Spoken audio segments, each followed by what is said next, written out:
ప్రియమైన వారలారా, యేసుక్రీస్తు నామమున మీకు నా శుభాకాంక్షలు. ఈ దినం ఏదో ఒక కార్యంలో మీకు విడుదల అవసరమయ్యున్నది. విడుదలే లేదు అని మీరు అనేక దినములు వేదనతో ఉన్నారు. నేను ఈ పాపమును విడిచిపెట్టలేకపోతున్నాను, అలవాటు మారనంటున్నది. నా జీవితంలో ఈ సమస్యకు విడుదల లేకుండా ఉన్నది.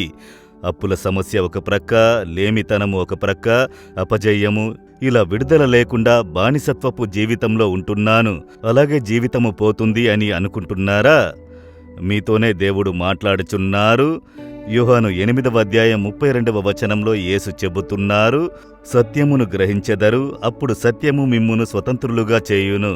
సత్యము, వేదవాక్యమైన సత్యము, ఈ ప్రభువు యొక్క వాక్యములోనే మనము విమోచన పొందు మార్గములన్నీ వ్రాయబడియున్నవి.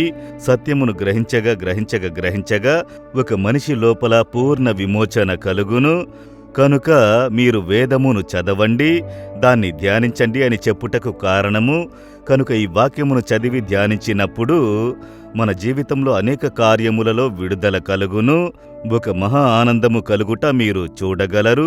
స్వస్థత పొందే సత్యమును మీరు ఎరిగినప్పుడు రోగము నుండి విడుదల పొందుకుంటారు. సాతాను గురించిన వివరములను మీరు ఆ సత్యము ద్వారా ఎరిగినప్పుడు సాతాను క్రియల నుండి విడుదల పొందుదురు.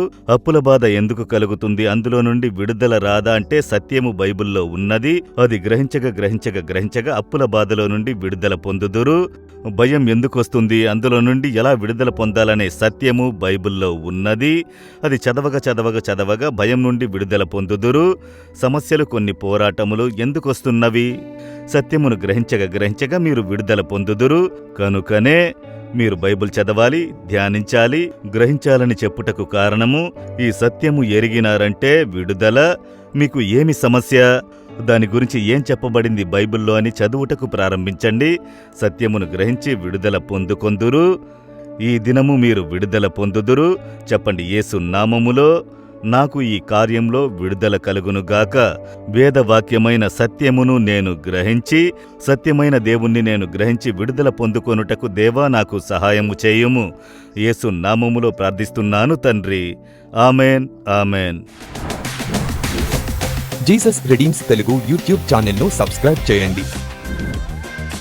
సబ్స్క్రైబ్ బటన్ను క్లిక్ చేయండి మరియు బెల్ బటన్ను నొక్కండి. ప్రతిరోజు కార్యక్రమ సమాచారం పొందండి.